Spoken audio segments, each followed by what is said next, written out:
Cerita horor kali ini yang akan Mimin bawakan buat kalian semua berjudul Desa Jari Kelingking dari akun Twitter Bagir Alaidrus @bagirals. Sebuah kisah horor tentang desa seram dan sosok horor Bawak Kowong. Buat kalian yang sudah tidak sabar menyimak, langsung saja duduk yang manis, lalu konsentrasi mendengarkan. Semoga suka dan terhibur. Salam sehat dan sukses selalu buat kita semua.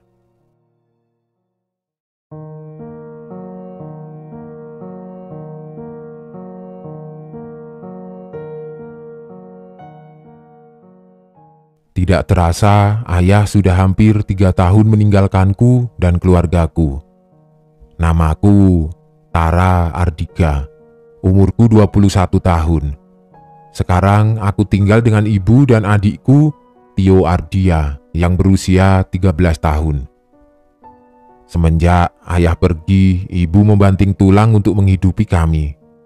Adikku duduk di bangku SMP, dan aku duduk di bangku kuliah semester 4. Sebenarnya aku memilih untuk bekerja membantu ibu, namun ibu melarangku. Dan ibu ingin melihatku sukses agar saat ibu tidak ada lagi di dunia, aku bisa bertanggung jawab dengan adikku.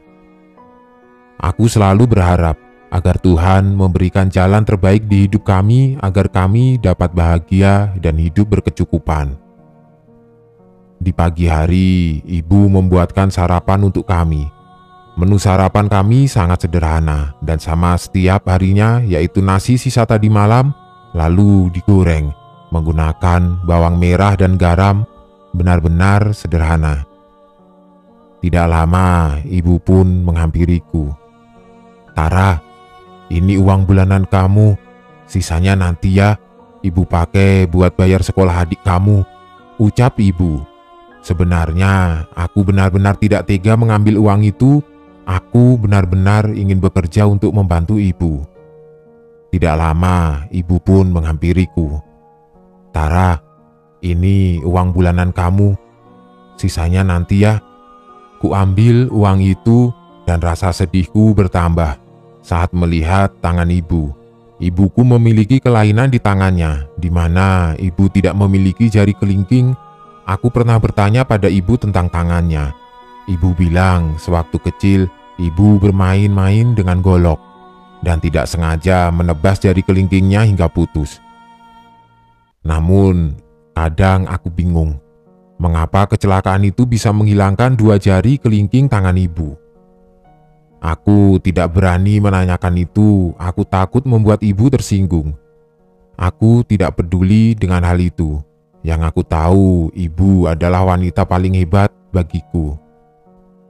Aku pun pamit pada ibu dan memulai perjalananku ke kampus. Sepanjang jalan, aku terus memikirkan apa yang harus aku lakukan untuk membantu ibu, untuk meringankan beban ibu. Aku ingin sekali bekerja. Namun, ibu selalu melarangku karena ibu ingin aku fokus pada kuliahku. Kemudian, aku menjalani aktivitasku dengan beban di kepalaku. Setelah selesai kuliah, aku memutuskan untuk langsung pulang. Dan sesampainya di rumah, aku melihat ada 2 orang pria sedang berbincang dengan ibu. "Assalamualaikum," ucapku. Tara, kamu sudah pulang," ucap ibu. Lalu aku pun berjabat tangan dengan tamu ibu itu. "Tara, ini paman kamu. Dia kakak ibu, datang dari desa," ucap ibu. Aku pun menyambut dengan senyuman dan sapaan hangat. Karena sedari kecil dulu aku tidak pernah bertemu dengan keluarga ibu. "Oh iya, paman, salam kenal ya," ucapku. Paman Uwa dan Kosim, itulah nama mereka. "Oh, ini keponakanku.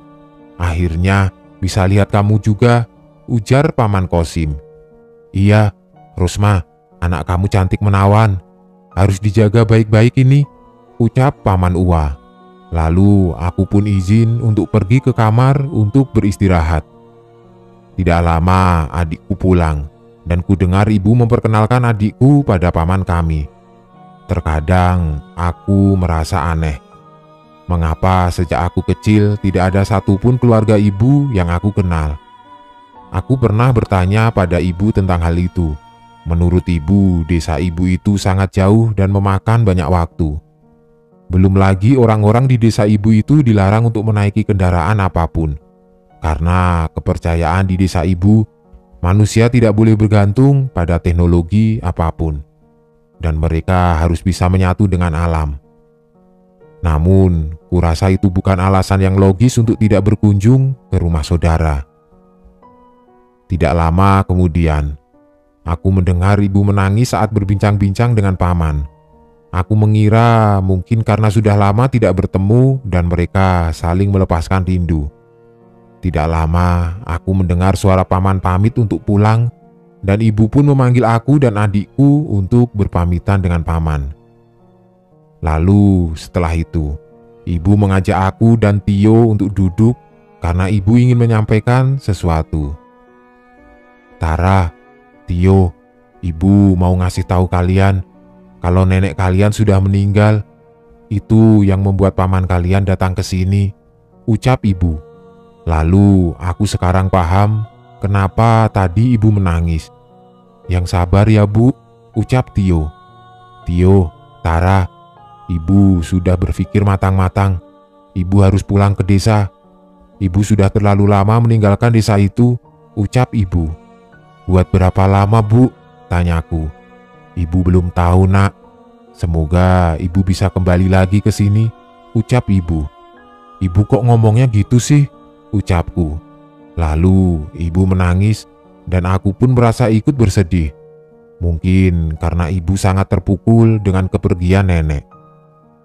Ibu bingung, kalau ibu pergi, kalian tidak ada yang ngurusin, ucap ibu. Aku pun berpikir untuk mencari cara. Bu, bagaimana kalau aku sama Tio ikut ibu pulang ke desa, ucapku. Tidak, kalian harus tetap di sini. Ibu tidak mau kalian ke desa ibu. Aku dan Tio pun kaget karena ibu terlihat sangat marah. Ibu kenapa sih? Tanyaku. Maafkan ibu sayang, kalian kan harus fokus dulu di sini. Ibu tidak akan lama kok, ucap ibu. Dan kami pun mengerti maksud ibu. Kami pun mengizinkan ibu pergi yang rencananya besok ibu akan berangkat. Aku membantu ibu menyiapkan semua baju-baju dan keperluan ibu. Kemudian, ibu menitip pesan kepadaku untuk menjaga Tio dan menyuruhku untuk terus semangat. Tara, kamu itu kebanggaan ibu. Ibu berharap banyak sama kamu. Ibu pengen kamu sukses, ucap ibu. Iya bu, Tara janji bakal bikin ibu bangga. Tara mau ibu hidup bahagia, ucapku. Iya nak. Sebagai wanita, kamu harus bisa jadi sosok yang kuat dan bertanggung jawab, ucap ibu. Aku pun memeluk ibu dan entah kenapa rasanya sangat sedih sekali. Seperti ibu akan pergi dan tidak kembali. Ibu jangan lama-lama ya di desa ibu, ucapku. Ibu pun menangis dan aku merasa sangat bingung. Kamu doain saja ya, semoga ibu tidak lama di sana. Kami pun beristirahat setelah selesai menyiapkan persiapan ibu. Hari keberangkatan pun tiba. Kami berpelukan dan merasa sangat kehilangan ibu. Walaupun untuk sementara, namun rasanya begitu menyayat hati. Baru kali ini aku merasakan ditinggal ibu pergi untuk waktu yang tidak diketahui. Tara dan Tio, anak ibu yang paling ibu sayang, jaga diri kalian ya selagi ibu di desa. Jangan lupa makan. Semangat terus pokoknya, ucap ibu. Lalu ibu pun berjalan menjauh dari kami. Aku pun tidak bisa membendung air mataku. Karena baru kali ini aku merasakan ditinggal ibu pergi untuk waktu yang tidak diketahui. Aku dan Tio pun kembali ke rumah. Aku melihat di kamar ibu ada map coklat di kasur. Saat kulihat isinya, ternyata uang yang sangat banyak dan ada surat di dalamnya. Map coklat itu ternyata milik ibu. Kemudian, ku baca surat itu. Buat anak-anakku tersayang, Maaf, ibu belum bisa jadi orang tua yang baik. Ibu tidak tahu kapan ibu bisa pulang. Tapi ibu harap uang ini cukup buat biaya hidup kalian sehari-hari. Ibu sayang kalian." Entah kenapa, aku merasa sangat khawatir. Aku takut ibu akan ada di sana untuk waktu yang lama. Semoga saja pikiranku salah dan ibu akan kembali dalam beberapa hari. 2 minggu pun berjalan. Aku dan Tio dibuat sangat khawatir karena tidak ada kabar dari ibu. Mengapa ibu pergi selama ini? Aku benar-benar takut, bingung, dan juga sedih. Kapan ibu akan pulang? "Kak Tara, Tio kangen sama ibu.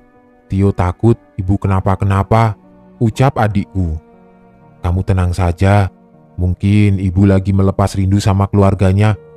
Belum lagi kan orang tua ibu baru meninggal. Mungkin ibu bakal di sana sampai 40 hari, ucapku menenangkan adikku. Aku tidak mau terlihat panik di depan adikku. Aku takut dia kepikiran dan tidak fokus belajar. Aku terus menunggu kabar dari ibu hari demi hari. Namun tetap tidak ada kabar yang datang mengenai ibu. Di situ aku sudah tidak bisa bertahan lagi. Ini benar-benar membuatku tidak fokus. Sudah hampir 2 bulan ibu tidak kembali dan tidak ada kabar sama sekali. Aku ingin pergi menyusul ibu. Tapi aku tidak pernah tahu tentang desa ibu itu. Ya Tuhan, apa yang harus aku lakukan? Saat aku pulang, kulihat seseorang menunggu di depan rumahku. Ternyata dia adalah bibiku. Dia adik dari almarhum ayahku. Dari kejauhan, dia memanggilku. "Tara, kamu baru pulang," ucap Biningsih. "Iya Bi, ayo Bi masuk dulu," ucapku. "Oh, Bibi mau ketemu ibu kamu. Sudah lama dia tidak ke rumah Bibi. Biasanya tiap hari ngajak Bibi belanja ke pasar," ucap Bibi. "Oh, Bi, ibu lagi pulang kampung. Sudah mau 2 bulan, ucapku. "Hah? Yang benar," ucap Bibi. "Iya Bi, waktu itu ada kakaknya ibu datang ngasih tahu katanya nenek meninggal," ucapku. "Tapi itu tidak mungkin Tara. Bibi tahu kalau ibu kamu tidak mungkin kembali lagi ke kampungnya," ucap Bibi. Aku pun heran dengan ucapan Bibi. Aku mulai bertanya-tanya. "Maksud Bibi apa? Bibi tahu sesuatu sepertinya," tanyaku. "Iya Tara, kamu mau Bibi ceritakan tentang ibu kamu," ucap Bibi. Lalu aku mengajak Bibi ke dalam dan mulailah Bibi menceritakan. "Dulu sebelum ayah kamu menikah, ayah kamu ketemu sama ibu kamu saat ayah kamu camping di Gunung Batur. Ibu kamu dalam keadaan yang terpukul. Dan saat ayah kamu coba bertanya, katanya dia kabur dari desanya karena dia tidak bisa bertahan di desa itu," ucap Bibi. "Memang kenapa Bi ibu tidak bisa tahan di desa itu?" tanyaku. "Bibi tidak tahu Tara. Ibu kamu tidak pernah mengasih tahu alasannya. Yang pasti ibu kamu benar-benar ketakutan. Dan dia bilang dia tidak akan mau kembali lagi ke desa itu," ucap Bibi. "Terus Tara harus cari ibu kemana Bi? Tara takut ibu kenapa-kenapa," ucapku sambil menangis. "Kamu sabar saja, terus berdoa buat ibu kamu. Bibi yakin ibu kamu tidak kenapa-kenapa," ucap Bibi menenangkanku. Aku pun mulai berpikir untuk mencari ibu. Mungkin aku bisa bertanya-tanya ke orang di sekitar situ tentang desa terdekat dari gunung itu. Aku pun membicarakannya dengan Tio. Aku berniat mengajaknya untuk mencari ibu. Dan Tio pun mau, karena dia pun sangat merindukan ibu. Akhirnya kami merencanakan besok kami akan pergi. Tio pun setuju. Lebih cepat, lebih baik. Semoga apa yang kami lakukan membuat kami lebih dekat dengan keberadaan ibu. Kami pun menyiapkan semuanya dan berangkat setelah azan subuh dengan harapan yang kuat kami akan mencari ibu. Memakan waktu hampir 4 jam, kami menaiki bis untuk menuju tempat pendakian. Dan saat tiba di pendakian, Suasananya tidak begitu ramai. Mulailah kami menanyakan tentang desa terdekat yang ada di situ. Menurut beberapa orang hanya ada satu desa terdekat di situ. Kami pun pergi diantar ke desa itu dengan menggunakan ojek. Sesampainya di sana agar mempermudah pencarian kami. Kami pun sampai di desa itu. Kami mulai bertanya-tanya kepada orang-orang dengan menunjukkan foto ibu. Namun banyak dari mereka tidak kenal dengan ibu. Aku dan Tio bertanya ke setiap rumah yang ada, namun kebanyakan dari mereka tidak mengetahui tentang ibu. Aku hampir putus asa. Namun Tio tetap menyemangatiku. "Kak Tara, jangan menyerah. Insya Allah ibu ketemu di sini," ucap Tio. "Iya Tio, kakak cuma capek saja. Kita minta tolong ke ketua RT di sini saja kali ya," ucapku. Akhirnya kami pun bertanya ke rumah ketua RT di situ. Dan seorang warga dengan senang hati menunjukkan pada kami rumah Pak RT. Sesampainya di rumah Pak RT, mulailah kami menjelaskan masalah kami. "Iya Pak, kami lagi cari ibu kami. Dia sudah 2 bulan belum juga pulang," ucapku. "Ibu kalian warga di sini?" ucap Pak RT. "Kami tidak tahu Pak. Soalnya dari dulu ibu tidak pernah cerita tentang kampungnya. Tapi ada yang ngasih tahu kalau ibu saya dulu ditemukan di gunung." Kami pun pamit untuk pulang. Sepanjang perjalanan, aku hanya bisa menangis dan memikirkan di mana ibu sekarang. Hari berlalu dan terus berlalu. Aku selalu berharap Pak RT dari desa itu memberiku kabar tentang ibu. Aku menangis tiap malam, berdoa dan terus berdoa. Pagi pun tiba. Seseorang mengetuk pintu rumahku. Saat ku buka pintu itu, ternyata Paman Kosim dan Paman Uwa yang datang. Aku menyambut mereka dengan sangat bahagia. "Paman, ibu mana?" ucapku. "Kami mau ngasih kabar buat kamu dan adik kamu," ucap Paman. "Iya Paman, ibu di mana?" ucapku. "Ibu kalian sudah tidak ada di dunia ini," ucap Paman Kosim. Mendengar itu, aku tidak sanggup menahan air mataku. Aku benar-benar merasa hancur. "Kamu harus sabar nak. Ibu kamu pasti tidak mau lihat kamu nangis," ucap Paman Kosim. "Kenapa ibu bisa meninggal? Kenapa?" ucapku sambil menangis. "Ibu kamu sakit Tara. Dia tidak bisa bertahan," ucap Paman Uwa. "Tidak mungkin Paman. Ibu sehat-sehat saja kok pas berangkat. Kenapa tiba-tiba bisa sakit?" ucapku. "Sudahlah nak, kamu ikhlaskan kepergian ibu kamu," ucap Paman Kosim. Aku benar-benar tidak tahu harus bagaimana lagi. Tio benar-benar terpukul mendengar kabar itu. Lalu Paman memberitahu kami untuk ikut dengan Paman. "Kalian ikut Paman ya. Kita ke desa buat mengunjungi makam ibu kalian. Karena sebelum meninggal, ibu kalian menitipkan kalian ke Paman," ucap Paman. Tanpa pikir panjang, aku pun mengiyakan apa yang Paman bilang. Aku membungkus pakaianku dan Tio dan kami pun berangkat bersama Paman. Sepanjang perjalanan, aku merasa benar-benar hancur. Jiwaku seperti hilang dari ragaku. Setelah sekian lama aku mencari kabar tentang ibu, akhirnya aku hanya akan melihat ibu dalam tidur panjangnya. Saat kulihat Paman, mereka terlihat sangat tenang di dalam bis. Mereka terlihat aneh.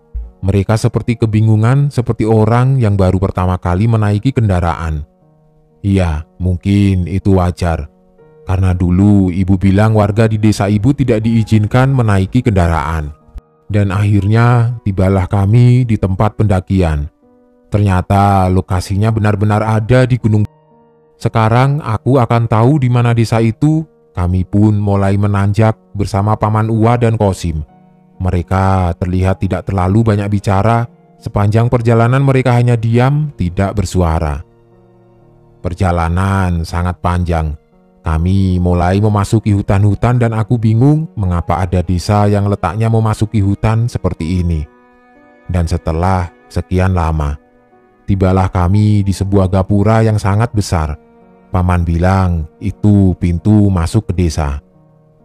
Sebelum melanjutkan perjalanan, Paman menyuruh kami melepas alas kaki kami, karena di desa tidak diperbolehkan menggunakan alas kaki. Kami pun menurutinya dan berusaha menghormati adat di desa tersebut. Saat kami melewati gapura besar itu, disambutlah kami oleh banyak orang desa yang sepertinya menantikan kehadiran kami. Paman menjelaskan tempat tinggal pria dan wanita dipisahkan. Jadi aku dan Tio akan tinggal beda rumah. Dan aturan adat di sini bagi orang yang baru datang, mereka harus berjalan merangkak menuju rumah yang akan ditinggali. Sebenarnya, aku merasa sangat tidak nyaman melakukan upacara itu. Kami pun melakukan apa yang Paman suruh. Aku pun merangkak menuju rumah yang akan kujadikan tempat tinggal. Lalu semua orang yang ada di situ mengelilingi aku dan Tio membentuk jalan. Kemudian mereka semua membungkuk menyentuh tanah. Dan saat ku perhatikan tangan beberapa orang tidak memiliki jari kelingking. Ku perhatikan, ternyata semua wanita yang ada di situ tidak memiliki kelingking sama seperti ibu. Kami pun sampai di rumah yang akan dijadikan tempat tinggal. Ternyata rumah aku dan Tio berseberangan. Itu membuatku sedikit lega karena hanya Tio yang aku miliki di sini. Paman mengingatkanku untuk tidak menggunakan alas kaki. Aku pun menuju ke ruanganku. "Paman, kapan aku dan Tio bisa ke makam ibu?" tanyaku. "Kamu istirahat dulu saja, hari sudah mulai gelap. Besok kita ke makam ibu kamu," ucap Paman Uwa. "Iya Paman," ucapku. "Ya sudah, Paman pulang dulu. Kalau kamu butuh apa-apa, panggil saja Paman. Rumah Paman di seberang rumah ini. Tio tinggal sama Paman untuk sementara," ucap Paman. Aku pun bingung. Mengapa aku tinggal sendirian di rumah ini sedangkan Tio tinggal bersama Paman? Entah kenapa desa ini sangat tidak membuatku nyaman.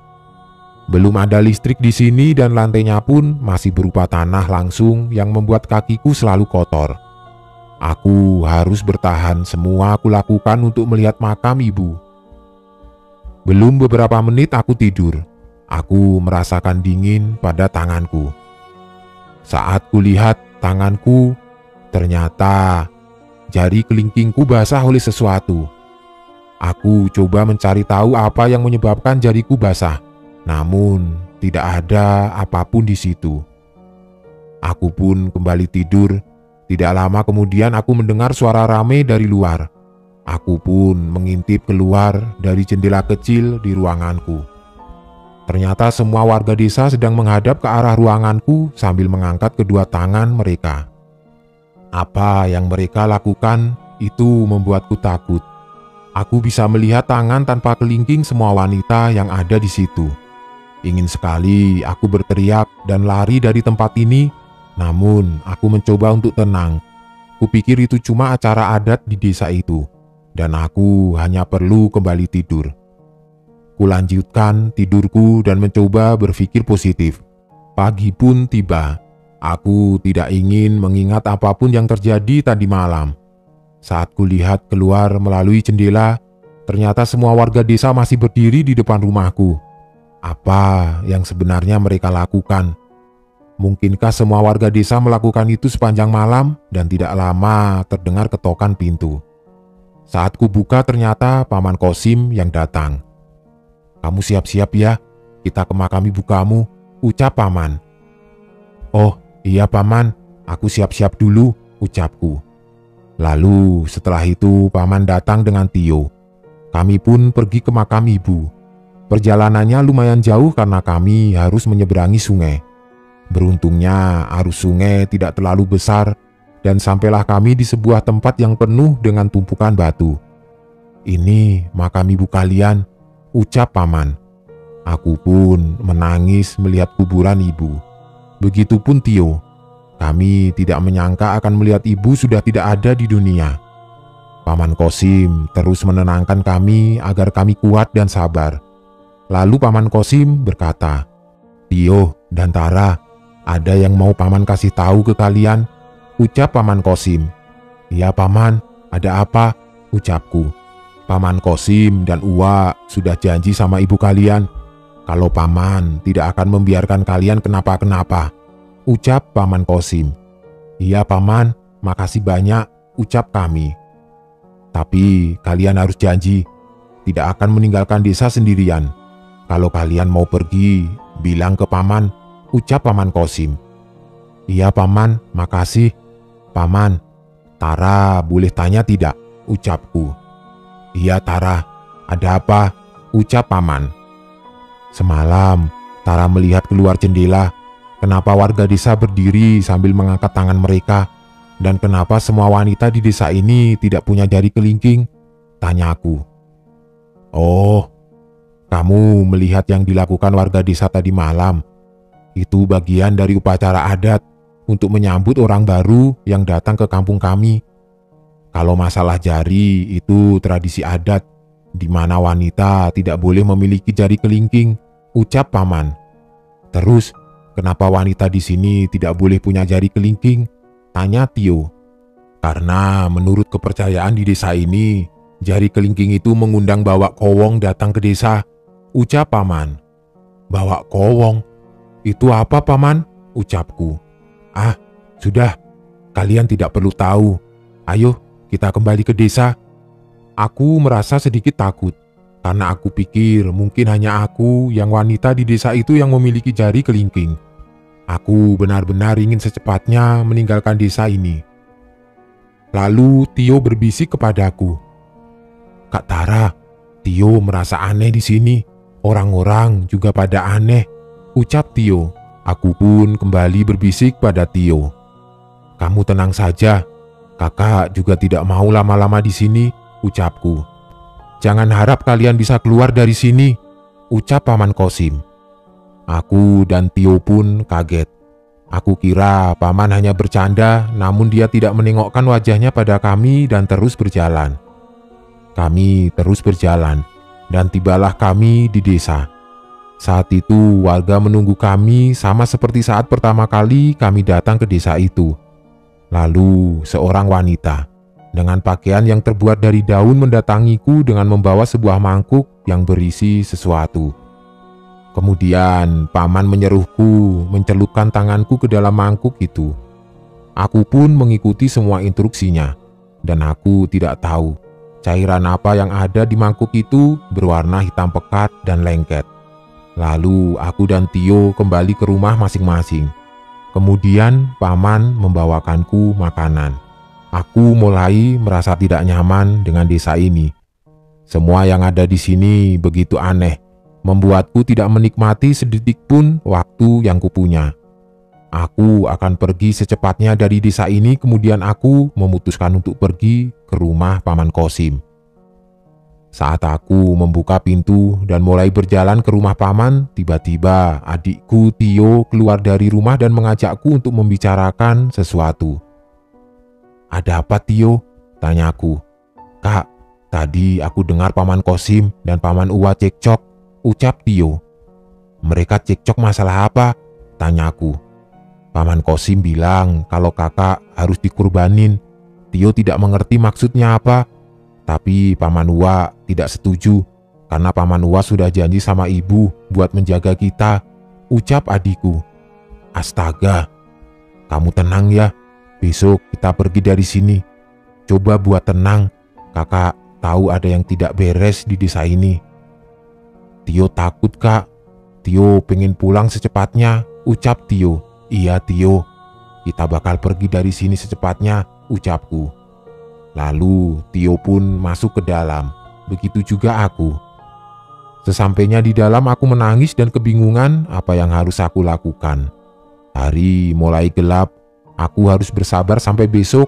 Aku akan meninggalkan tempat ini secepat mungkin. Aku pun tertidur di kasurku, sambil memikirkan apa yang Tio katakan. Aku benar-benar takut. Lalu aku merasakan dingin di tanganku saat kulihat. Aku begitu terkejut. Sesosok wajah berbentuk babi dengan rambut yang panjang sedang menjilati kelingkingku. Aku pun berteriak dan berlari keluar. Saat di luar, warga desa melakukan hal yang sama seperti tadi malam. Mereka berdiri sambil mengangkat tangannya. Aku meminta bantuan namun mereka tidak menghiraukanku. Aku pun berteriak memanggil adikku dan paman. Tidak ada yang peduli. Tidak lama Paman Kosim datang dan menenangkanku. "Paman, tolong, ada apa sebenarnya? Kenapa warga desa selalu melakukan seperti ini? Aku takut di kamarku ada setan, Paman," ucapku sambil menangis. "Kamu tenang, ikut Paman sekarang," ucap Paman. Lalu aku pun berjalan bersama Paman. Semua warga desa terlihat sangat aneh. "Paman, kita mau kemana?" "Di mana, Tio?" tanyaku. "Kita ke altar," ucap Paman. "Altar? Altar apa, Paman?" ucapku. "Sudah, kamu diam. Jari kelingking kamu harus dikorbankan," ucap Paman. "Tidak, Tara tidak mau. Lepaskan Tara. Tolong," ucapku meminta bantuan. Lalu aku pun mulai meronta-ronta mencoba melarikan diri. Namun Paman terus menyeretku ke altar. Tuhan, apa yang harus kulakukan? Tidak lama kemudian seseorang memukul Paman Kosim dan menarik tanganku. Ternyata itu Paman Uwa yang berusaha menyelamatkanku. "Kamu ikut Paman," ucap Paman Uwa. Kami pun terus berlari menuju rumah, dan saat kulihat ke belakang, warga mengejar kami dengan amarah yang amat sangat menakutkan. Kami pun masuk ke dalam rumah, dan ternyata Tio ada di situ. Aku memeluk Tio dengan rasa takut yang teramat sangat. "Paman Uwa, tolong kami tidak mau mati," ucapku memohon. "Kalian tenang, Paman akan membawa kalian keluar," ucap Paman. Lalu warga mulai menggedor-gedor rumah kami. Paman menyuruh kami untuk tenang dan menanyakan sesuatu kepadaku. "Tara, apa kamu sudah bertemu Bawak Kowong?" tanya Paman. "Tara tidak tahu, Paman. Bawak Kowong itu apa?" tanyaku. "Dia makhluk yang akan memakan kelingking kamu sebagai persembahan desa ini," ucap Paman. "Oh iya, Paman, sosok menyeramkan itu tadi ada di kamarku," ucapku. "Kamu pergi temui makhluk itu. Saat makhluk itu muncul, kamu sembunyikan jari kelingking kamu di dalam mulut kamu. Dia akan mendekat padamu untuk mencari kelingking kamu. Jangan pernah keluarkan kelingking kamu sebelum makhluk itu pergi," ucap Paman. "Tapi Paman, Tara takut," ucapku. "Hanya itu cara untuk membebaskan kalian dari sini. Lakukan, Tara, untuk nyawa kalian," ucap Paman. Aku pun pergi ke kamar itu dan berusaha melakukan apa yang Paman suruh. Lalu Tio membantu Paman menahan pintu. Saat di kamar, tiba-tiba pintu kamar tertutup sendiri dan aku pun memasukkan kedua jari kelingkingku ke dalam mulut. Dan tidak lama, terdengar suara seperti babi. Makhluk itu muncul dari bawah kasurku. Wajahnya sangat menyeramkan. Dia pun mendekat kepadaku, aku menutup mataku, dan aku dapat merasakan makhluk itu mencari-cari jari kelingkingku. Aku benar-benar ketakutan. Aku tahu makhluk itu berada dekat sekali denganku. Aku tidak berani membuka mataku, dan beberapa saat kemudian makhluk itu berteriak dengan sangat keras. Aku dapat merasakan getaran seperti gempa bumi, lalu pintu kamarku terbuka. Aku pun berlari menuju Paman. Kemudian warga desa berhenti menggedor-gedor pintu. Sesaat kemudian mereka merintih seperti orang kesakitan. Aku mengira semua sudah berakhir. Lalu semua warga desa berteriak dengan sangat keras. Paman pun merasakan kesakitan di area perutnya. Pamanku pun membuka pintu itu, dan saat kulihat di luar semua warga desa sedang berguling-guling di tanah seperti merasakan sakit yang sangat luar biasa. Paman pun tidak lama tersungkur. Kami berusaha membantu Paman Uwa untuk berdiri. "Kalian cepat pergi dari desa ini. Lari secepat mungkin," ucap Paman Uwa. "Tapi, Paman Uwa bagaimana?" ucapku. "Paman akan mati bersama semua orang di sini. karena bawa kuwong akan membawa semua warga desa ke alamnya, ucap paman. Cepat pergi, ucap paman. Kami pun berlari melewati para warga desa yang sedang tersungkur di tanah. Dan tidak lama hujan turun saat kami berlari. Dan ternyata ini bukan hujan biasa, ini hujan darah. Kami pun kaget, namun kami terus berlari. Dan tidak lama muncul sesuatu berbarengan dengan hujan itu. Saat mengenaiku, ternyata itu jari kelingking manusia. Aku pun terjatuh karena ketakutan. Namun Tio mencoba menolongku dan membantuku untuk bangkit kembali saat kami melihat atas. Ternyata bawa kuwonglah yang memuntahkan darah dan jari dari dalam mulutnya, sehingga menimbulkan efek seperti hujan darah dan jari. Kami terus berlari, dan sampailah kami di gapura tempat kami datang. Dan pada akhirnya kami pun melewati gapura itu, terus berlari melewati hutan yang gelap. Kami tidak tahu harus pergi ke arah mana, karena yang kami lihat hanya hutan yang gelap. Aku dan Tio berpelukan. Kak Tara, kita harus kemana? Tio takut banget, Kak, ucap Tio sambil menangis. Kita harus keluar dari hutan ini. Kita lari terus, Tio. Kita pasti bisa keluar dari hutan ini, ucapku. Lalu sayu terdengar suara wanita memanggil kami. Kami mencari sumber suara itu. Dan tidak lama kemudian muncul cahaya dari kejauhan. Aku melihat sosok wanita yang ternyata adalah ibu. Dia menuntun kami keluar dari hutan itu. Ibu, ucapku. Kak, itu ibu, ucap Tio. Kami pun berlari mengejar cahaya itu. Saat dekat dengan cahaya itu, kami tiba di suatu perkemahan. Aku berteriak meminta tolong. Orang-orang di perkemahan itu mendekat dan mencoba menolong kami. Aku memeluk Tio dan kami pun dibawa ke desa terdekat. Saat sampai di desa itu, ternyata itu desa saat aku dan Tio mencari ibu. Kemudian Pak RT datang pada kami dan bertanya pada kami apa yang terjadi. Aku berusaha menceritakan semuanya. Pak RT sedikit bingung karena lokasi yang aku ceritakan tidak mungkin ada desa di sana. Aku terus mencoba meyakinkan Pak RT. Begitu juga Tio. Lalu seseorang datang membawa kabar bahwa ada longsor di wilayah gunung, dan itu terjadi selang beberapa jam saat kami keluar dari desa itu. Pak RT menyuruh kami beristirahat. Aku dan Tio pun tertidur, dan saat kami bangun Pak RT dan istrinya menghampiri kami. Ada longsor Neng di gunung, ucap Pak RT. Terus Pak, ucapku. Pak RT bilang saat evakuasi banyak mayat di sana dan kebanyakan mayat wanita yang ditemukan tidak memiliki kelingking. Pak RT dan istrinya pun percaya dengan apa yang aku ceritakan. Setelah kondisi Tio dan aku sudah mulai membaik, kami pun pamit kepada Pak RT dan istrinya untuk kembali pulang ke rumah. Kak, aku senang bisa lihat ibu walau sebentar, ucap Tio.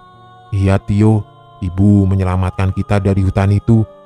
Paman Uwa juga sudah berjuang buat kita, sampai akhirnya kita selamat, ucapku. Walaupun banyak hal buruk yang terjadi, dan kami harus mulai terbiasa hidup tanpa ibu. Aku yakin, ibu selalu melihat kami dari tempat yang jauh. Dan semoga aku bisa menjaga Tio sampai waktunya dia bisa hidup mandiri.